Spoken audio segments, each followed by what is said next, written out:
In our previous classes, we talked about the general features, the different components, and some basic information about the remote sensing. Today, we shall like to talk about the application of remote sensing.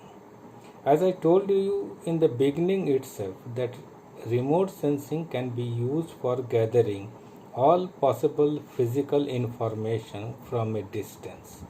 But we cannot gather any chemical information regarding any object with the help of this technique. तो ये बात तो बहुत clear हम लोग समझ लें कि सिर्फ और सिर्फ हम लोगों को फिजिकल इंफॉर्मेशन ही मिल सकता है with the application of remote sensing. अब जरा बात करें हम लोग की रिमोट सेंसिंग से हम लोग को क्या क्या फ़ायदा हो सकता है। चूँकि हम लोग इन्वायरमेंटल साइंस एंड इकोलॉजी पढ़ रहे हैं, इसलिए हम सिर्फ उन एप्लीकेशंस के बारे में ज़्यादा बताना चाहेंगे कि जो कि डायरेक्टली इन्वायरमेंटल साइंस या इन्वायरमेंटल मैनेजमेंट से रिलेटेड है। थोड़ा सा शॉर्ट में हम अदर एप्लीकेशंस के बारे में भी बताएंगे। The first very important aspect and the use of what you call remote sensing is in agricultural ecosystem. Agricultural ecosystem में इसका बहुत बड़ा उपयोग होता है। देखो, सबसे बड़ी बात है कि रिमोट सेंसिंग से हम एक बड़े एरिया में इस बात को पता लगा सकते हैं कि कहाँ कौन सा फसल आज की तारीख में ग्रो कर रहा है। ठीक है, बैठे बैठे एक जगह पर बैठे बैठे हम स्पेक्ट्रल इमेज से हमको ये पता चल जाएगा कि पूरे झारखंड के किस इलाके में किस खेत में कौन सा फसल रोपा गया है या कल्टीवेट किया गया है।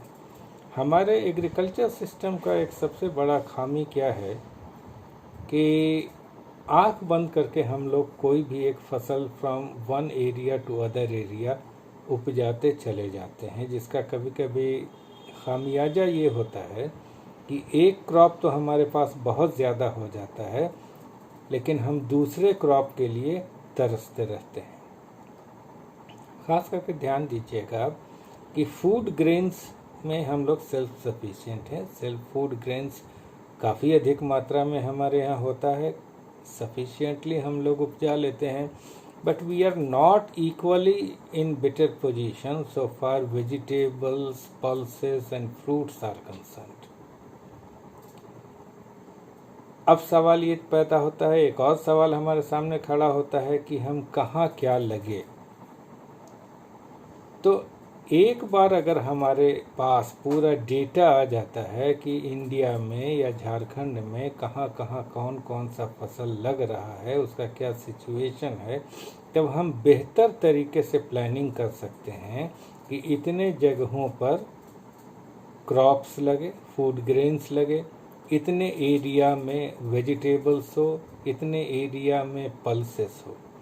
तो वो प्लानिंग हम लोग with the help of the data of remote sensing we can go for. पहली बात। दूसरी बात, इक्वली इम्पॉर्टेंट बात क्या है कि फसल है तो सूखा भी का भी असर होगा और रोग का भी असर होगा।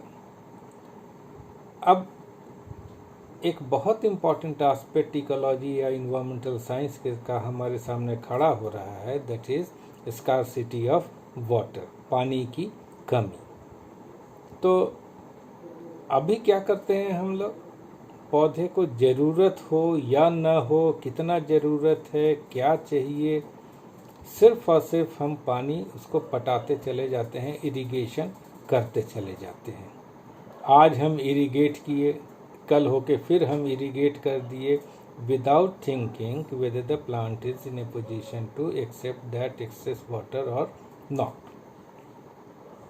अब देखिए, ये इतना अच्छा टेक्निक है रिमोट सेंसिंग का कि एक जगह बैठे बैठे अगर मॉनिटर किया जाए तो हमको पता चल जाएगा कि किस एरिया का कौन सा खेत ऐसा है कि जहाँ के पौधे में पानी की कमी महसूस की जा रही है वो सूख रहा है या सूखने के कगार पर शुरुआत हो चुका है। वैसे ये संभव तभी है कि जबकि फिजिकली जाके वहाँ एग्जामिन किया जा सके। अगर हमारा एग्रीकल्चर डिपार्टमेंट बैठ के इसको मॉनिटर करे और अकॉर्डिंगली किसानों को इस बात का सहूलियत दिया जाए या उनको इस बात की सूचना दी जाए कि हाँ भाई अब तुम्हारे खेत में पानी की ज़रूरत है, अब जाके पटाओ और इतना तुम पटाओ, तो उससे क्या होगा कि हमारा फसल भी बचेगा और पानी का भी बर्बादी नहीं होगा। तीसरी चीज़ है कि अगर किसी प्रकार का रोग लगता है खेतों में तो उसको भी बड़ी आसानी से हम लोग रिमोट सेंसिंग के इमेजेस के द्वारा देख सकते हैं, क्योंकि एक हेल्दी प्लांट और एक रोग वाले प्लांट का इमेज जो होगा वो डिफरेंट होगा। इतना ही नहीं, विजुअली अगर हम देखते हैं, नंगी आंखों से जब हम लोग देखने लगते हैं तो रोग जब बहुत बढ़ जाता है तभी हमको पता चलता है, लेकिन अगर रिमोट सेंसिंग से हम लोग देखें तो अर्ली स्टेजेस में हमको उसके रोग के बारे में कुछ आइडिया हो जाएगा। और जितना जल्दी हमको रोग के बारे में आइडिया हो जाएगा उतना ही जल्दी हम उसके लिए निदान खोज सकते हैं या उसका रेमेडी खोज सकते हैं। तो ये कई सारे ऐसे व्हाट यू कॉल एप्लीकेशंस हैं जो कि हम लोग रिमोट सेंसिंग के मदद से एग्रीकल्चर में कर सकते हैं। दूसरा बहुत इम्पॉर्टेंट इसका महत्व या यूटिलिटी होता है बायोडाइवर्सिटी में। देखो, हर एक प्लांट का इमेज अलग अलग होता है, हर एक जीनस का ही नहीं, हर एक स्पीशीज का भी इमेज जो होता है वो अलग अलग होता है।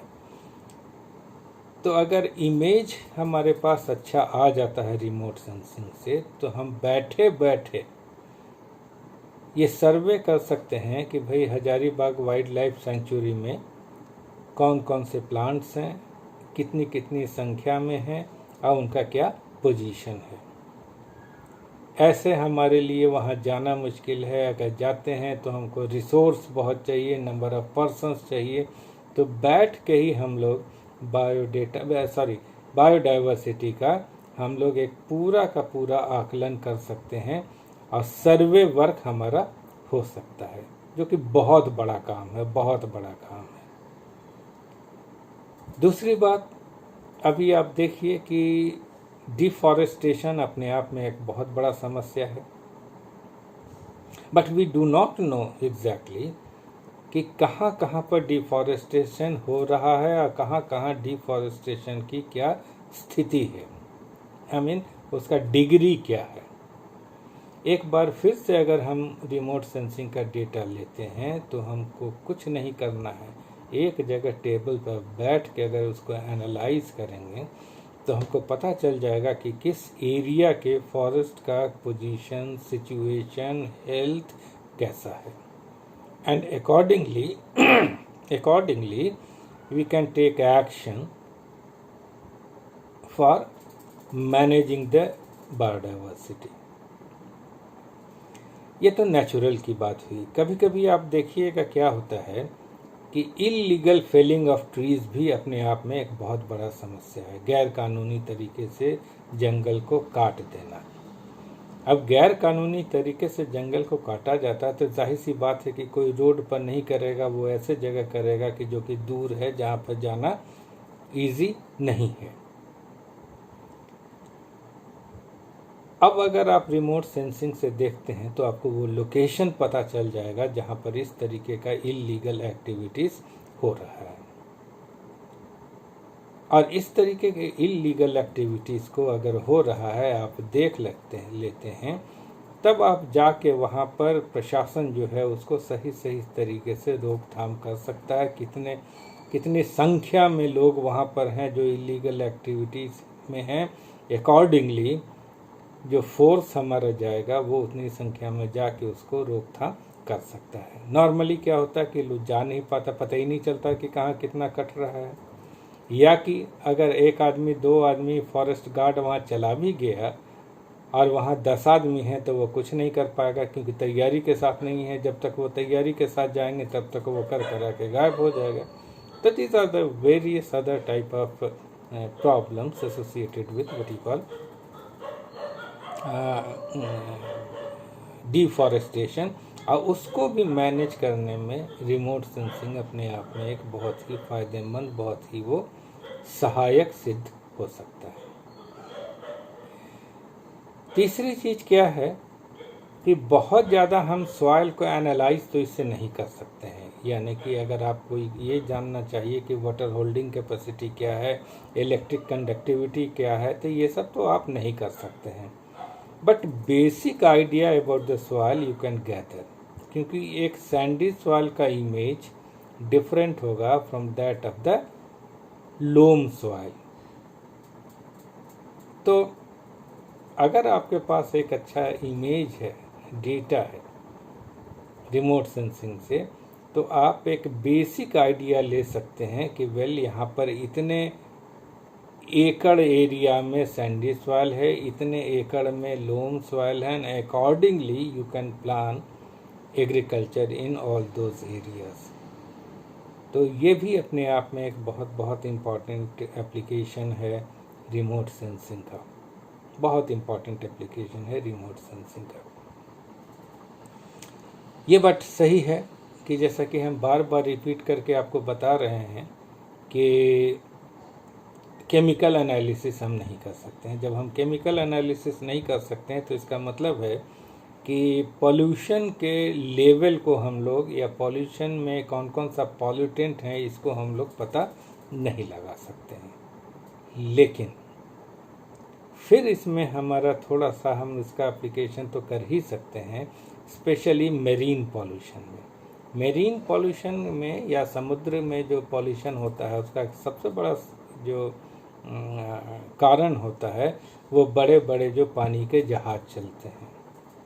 क्या होता है कि उनसे निकलने वाला ऑयल, तेल, मोबिल एट्सेट्रा जो होता है वो कई किलोमीटर, दसियों किलोमीटर के एरिया में फैलता है और वहाँ के पूरे बायोडाइवर्सिटी, बायोटा को वो असर करने लगता है। एक बार फिर से वही समस्या जो कि फॉरेस्ट के साथ है वो मेरीन कंडीशंस में है, क्योंकि हम हर जगह हमेशा मेरीन कंडीशन या मेरीन एरियाज़ में हम लोग नहीं जा सकते हैं।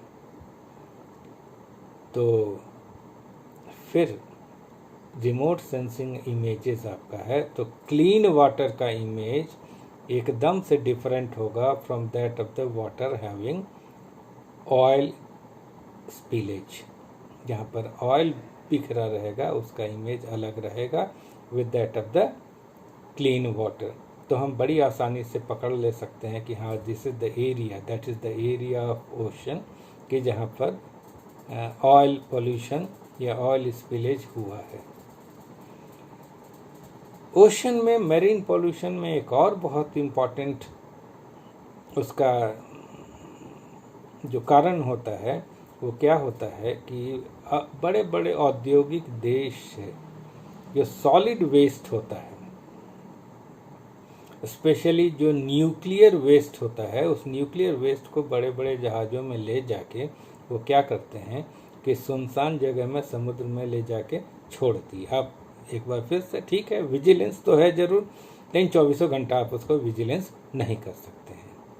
अगर उस तरीके का कुछ चीज़ छोड़ा जाता है, वो फ्लोट करता हुआ नज़र आता है, तो वो रिमोट सेंसिंग से आप उसको देख सकते हैं। और रिमोट सेंसिंग से जब आप उसको देख सकते हैं तो जाहिर सी बात है आप उसके मैनेजमेंट में हेल्प कर सकते हैं। इतना ही नहीं, सिर्फ वही नहीं, ओशन पॉल्यूशन में ही नहीं, फ्रेश वाटर में भी यूट्रॉफिकेशन, कहाँ कहाँ यूट्रॉफिकेशन हो रहा है और यूट्रॉफिकेशन जो है उसका लेवल क्या है, वो भी बहुत आसानी से रिमोट सेंसिंग से पता चल सकता है। क्योंकि यूट्रॉफिकेशन होगा तो वहाँ पर वीड्स बहुत ज़्यादा होंगे, और वीड्स होंगे तो जाहिर सी बात उसका इमेज हमको फ्रेश वाटर से डिफरेंट होगा।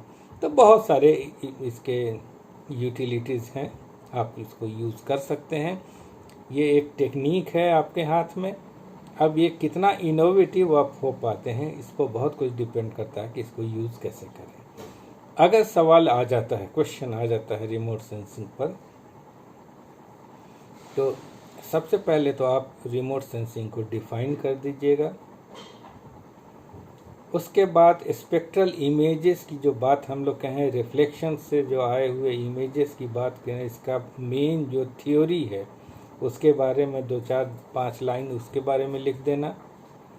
उसके बाद जो अलग अलग इसके 3 कंपोनेंट्स हैं, the source of radiation, the sensor and the sensing, उसके बारे में आप लोग बता दीजिएगा। एक बात ज़रूर बार बार हाईलाइट हम भी कर रहे हैं, आप भी कर दीजिएगा कि इससे हमको सिर्फ और सिर्फ फिज़िकल इंफॉर्मेशंस मिल सकता है फ्रॉम ए डिस्टेंस, और उसके बाद उसके यूटिलिटी को आप बता दीजिएगा। Then your job for the remote sensing will be completed.